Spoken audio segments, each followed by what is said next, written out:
மின்சாரத்துறை அமைச்சர் திரு நிர்மல்குமார் வந்து பட்டியல் போட்டுக்கிறார். இதனாலதான் வந்து மின்சாரத்துறை சொல்லியிருக்காங்க. மின்சாரத்துறையில இருந்து வந்திருக்குது. ChatGPT ஓபன் பண்ணுங்க. மின் தடைக்கான காரணங்கள்னு போடுங்க.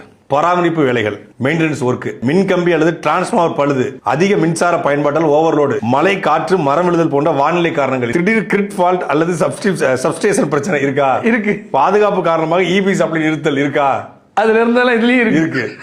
எல்லாமே ஒண்ணுதான். ChatGPT சில நேரத்துல வார்த்தைகளை மாத்தி மாத்தி கொடுக்கும். அது மாதிரி காலையில ChatGPT அவங்க போட்டு இருக்காங்க, இது சாயந்தரம் போட்டு எடுத்தது. மின்தடைக்கான காரணம் சொல்லி ChatGPTலயோ நீங்க ஜெமினிலயோ கூகுள்ல போய் போட்டா கூட இந்த காரணங்கள்லாம் வரும். இது பொதுவான காரணங்கள். நீங்க ஒரு எடுத்துக்காட்டுக்கு என்கிட்ட கொலை நடந்திருக்கு. இந்த கொலை எப்படி நடந்துச்சுன்னு கேளுங்க. இந்த கொலை எப்படி நடந்துச்சுங்க? அவரு கத்திய வச்சு குத்திருக்கலாம், இல்ல வந்து கழுத்தை யாராவது அறுவடை வச்சு வெட்டிருக்கலாம், இல்ல ஒரு காதுல விஷத்தை ஊத்தி கொண்டிருக்கலாம், இல்ல அரளி செடி அடிச்சு ஒரு வாயில ஊத்திருக்கலாம், இல்ல வந்து காரை வச்சு அடிச்சு கொண்டிருக்கலாம். இந்த மாதிரி கொண்டிருக்கலாம் அப்படின்னு சொன்னா உங்களுக்கு எப்படி இருக்கும்?